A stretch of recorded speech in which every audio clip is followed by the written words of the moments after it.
Hey, what's going? Is that a? Hang on. Need to fix that. Apple. It's legit. Uh.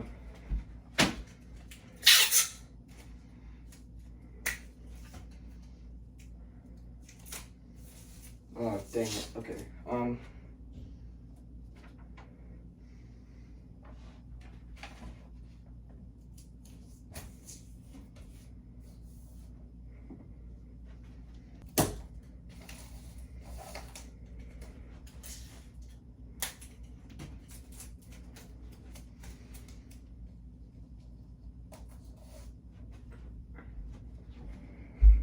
Alright. Yesterday on June 7th, Apple just released the new iOS 15, iPadOS 15, watchOS 8, macOS Monterey, I think is how you.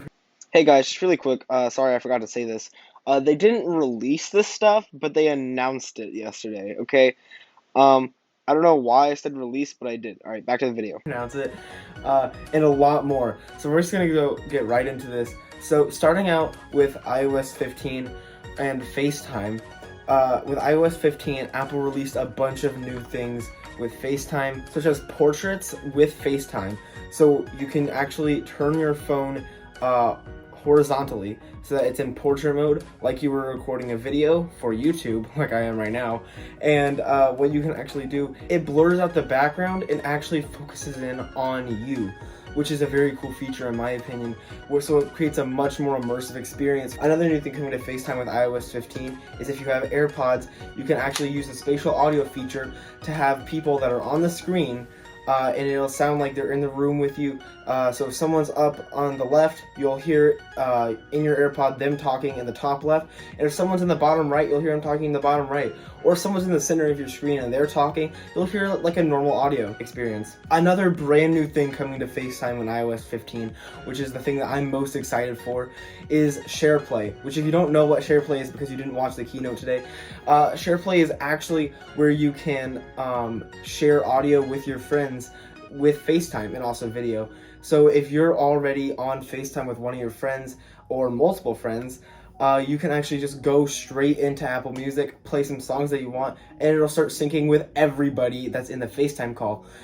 So if you actually have streaming devices or streaming services like Disney Plus, Hulu, all that, then you actually know that with that you can have a party link that you can send out to your friends and you can watch a movie together. Well, now all you have to do is tap on a movie, and in FaceTime, Apple is actually partnering with Disney Plus and all those platforms to be able to do that seamlessly without that link. Have you guys ever had that annoyance of trying to FaceTime someone but they don't have an iPhone, they have an Android, so you have to download that pesky app Duo? Yeah, me too. Well, now you don't have to worry about that.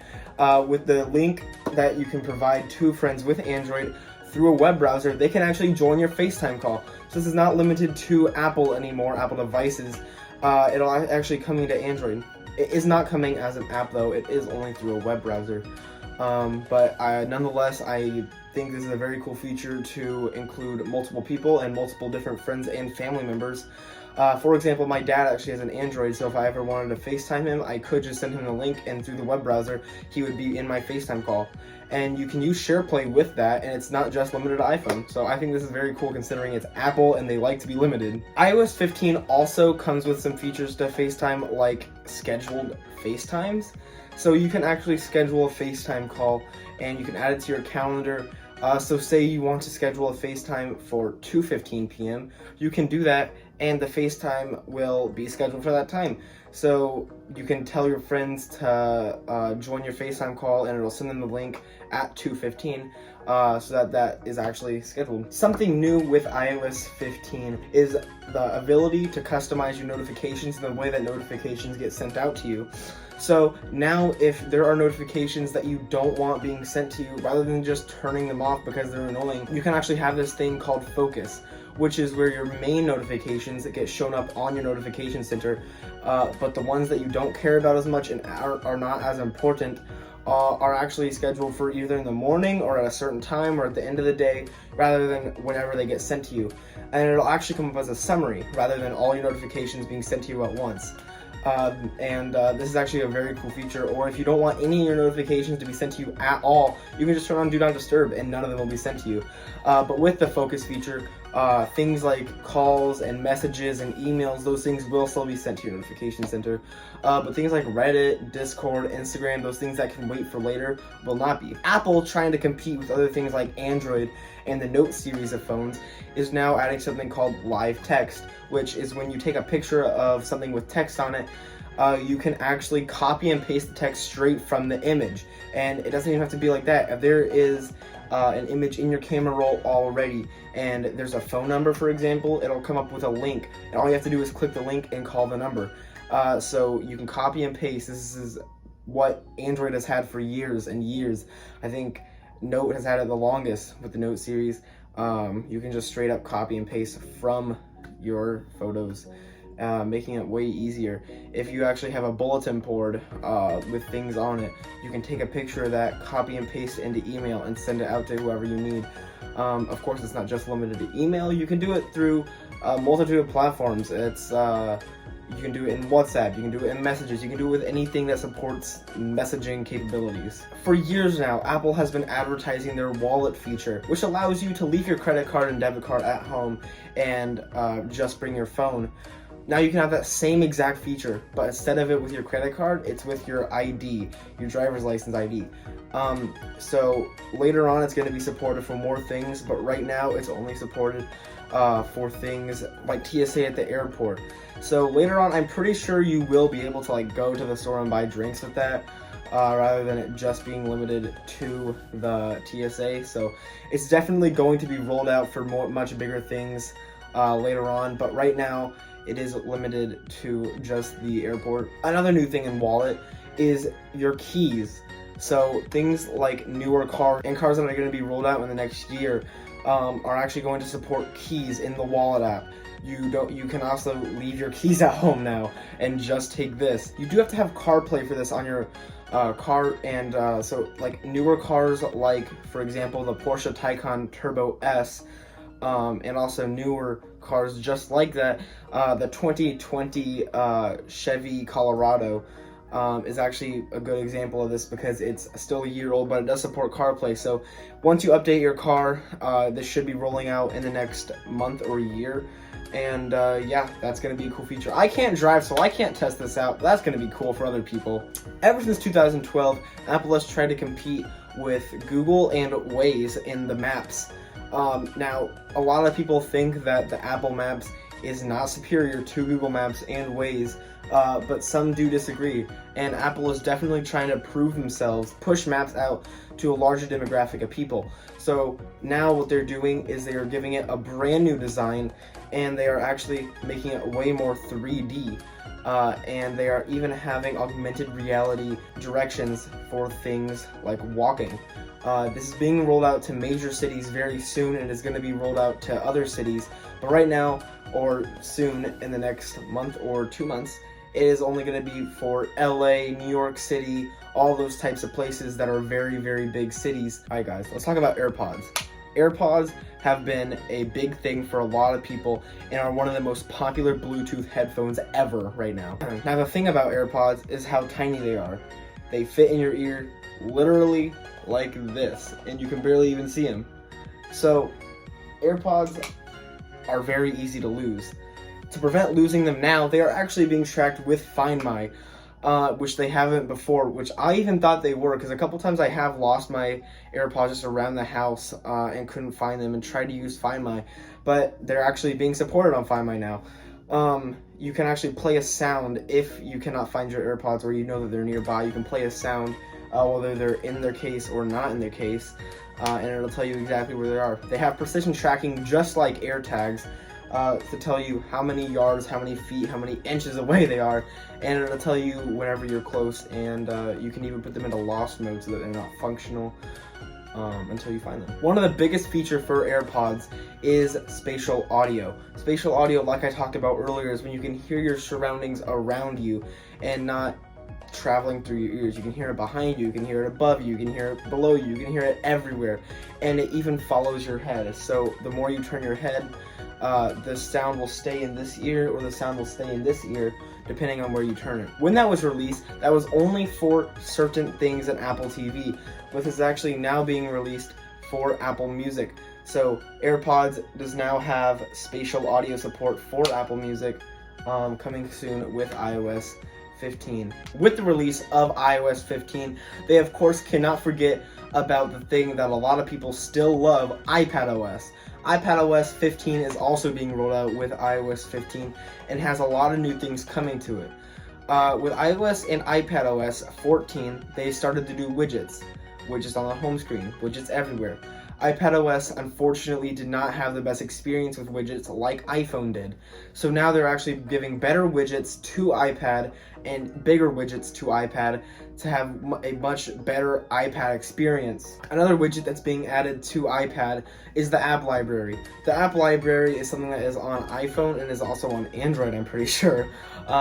And what it does, it has all of your apps in one section, and it's categorized in folders and categorizes the apps for you into those folders. And now it is coming to iPad. But actually, iPad is doing it a little bit differently. Instead of scrolling to the right as far as you can to get to your app library, it's actually just added to the taskbar. It's just an icon that you click to bring up the app library, and then fills your home screen with it. iPad has this thing called multitasking, where you can bring up apps within apps side by side, so you can do two things at once. But now it's even easier with this thing called shelves. Shelves is displayed anywhere you want. But for example, it can be displayed on your email, and it'll show open windows on Safari to just tap on and go to instantly. iPadOS is a key feature to the Apple ecosystem, and is something that a lot of people love. So another thing that is also very important to build the Apple ecosystem is the apps within it. Apple is now allowing anyone to build an app on the iPad and push it out to the App Store. It's not limited to just developers, so if you want to get started in developing, you don't need a very high-end PC or a very high-end laptop. You can do it with an iPad, a $1,000 tablet, which is a very awesome thing to do for people that want to get into developing and want to get into app building. This is going to change how people look at apps forever, in my opinion, with better and even more functional apps. If there's an app that you have in your mind and you can't get out because you don't have the materials to do it, go get an iPad Air and it'll do the trick for you. Like I said, you could actually release it to the App Store. There's nothing else to it. Apple's main ingredient is privacy. Apple has been advertising privacy heavily for the past 3 years or so. So now, with iOS and iPadOS 15, they're making it even more secure. Emails have this thing in them called invisible pixels. Now, what invisible pixels are pixels that you can't see that can get your IP whenever you tap on an email. So it's very easy for emails to get your IP address. But now, with iOS and iPadOS 15, they're blocking this and encrypting your data so that emails and Safari browsing apps cannot get your IP. Another thing for privacy that they're adding is you can see exactly what websites have been accessing your camera and microphone, and disable them for those websites so that those websites can never access your camera or microphone again. And another thing that you can already do but is going to be improved is actually see what websites are tracking you and how much have been prevented. It's kind of like a VPN that Apple has built in, but it's Apple, so they want security. So it's built in straight to your iPhone. Now, what is Apple without wanting money? Apple wants money. So they're adding this thing called iCloud Plus. I have no idea what it is because they basically just said it's a VPN. So it's a VPN, I guess. So pay $800 a month for it. But that's at least what it seems like. Apple does not have low prices. They make it seem like it's low prices, but $1,500 for a machine that takes you to apps is not a cheap price. So pay millions of dollars for an iCloud VPN. $10.99, I think. I don't know, they didn't actually say, but you know, it's Apple. Anyway, that was my funny bit for the video. It is a real thing though, they are actually adding iCloud Plus. I don't know why, but it's basically a VPN. Apple also really cares about its customers' health. So with the Apple Watch and the iPhone, they are trying to get the best health statistics for everyone. So what they are doing now is they are tracking the width in your steps and also tracking how how much time is between your steps to see if you are unstable during the day or if you're off balance a lot. So it tells you if you're off balance or not and how to improve it. Health trends is another big thing on iOS 15 for health. And what health trends is it allows you to see your trends and your changes in your exercise. If you haven't been walking for very much for a month and then you randomly start taking 1 mile walks, it'll tell you that there's been a new trend in your walking. It'll also, another thing in health is that it'll allow you to see your chances of a heart attack with Apple Watch. So if you have an Apple Watch and you think you might have a heart attack, look at your Apple Watch. Now, as far as Siri goes, they're really just improving it by adding better voices in a more realistic voice like this one. Hi, I'm Siri. If you need anything, just ask. I don't hate it. It's actually a cool voice. I like the voice, but that's all that's coming to Siri and they advertise it, so whatever. A new big thing coming to macOS is the new macOS Monterey. Monterrey. Monterey. Monterey. Monterey. Monterey. Now, like Apple says, their crack team for Mac goes out into California to try to get a new name for macOS every year. And this year, it's Monterey. I think that's how you pronounce it. But now with macOS Monterey, they're actually adding this thing called Universal Control. What Universal Control is, it allows you to just have one mouse and one keyboard for your entire Mac and even iPad experience. So what you can do is with just one mouse or just one trackpad, use it for 3 different devices: an iMac, a MacBook, and an iPad. As you know, iPads are trying to kind of adapt to computer-like software. However, they are still more iPhone than they are Mac. So don't worry about your $1,000 tablet turning into a MacBook anytime soon. Now, last but not least is Safari. Now, Safari has been around for a very long time and is one of the most successful browsers ever. So with this, they're actually adding something called extensions. Chrome has extensions, and extensions are used for things like Honey and Grammarly. I'm sure you've heard of Honey. It's all over YouTube and Mr. Beast videos. If you watch Mr. Beast, he's advertised by Honey all the time. Probably have seen Grammarly ads on YouTube. All of those are Chrome extensions. They're also adding extensions to Safari now. Now, this isn't just with the laptop and computer version of Safari, but it's actually with the iPad version of Safari and the iPhone version of Safari. Alright guys, I hope you did enjoy this video. If you did, be sure to give it a thumbs up, please, and subscribe to my channel. Next week's video is going to be an AirPods Pro full in-depth review. But yeah, I'll see you guys later. Bye.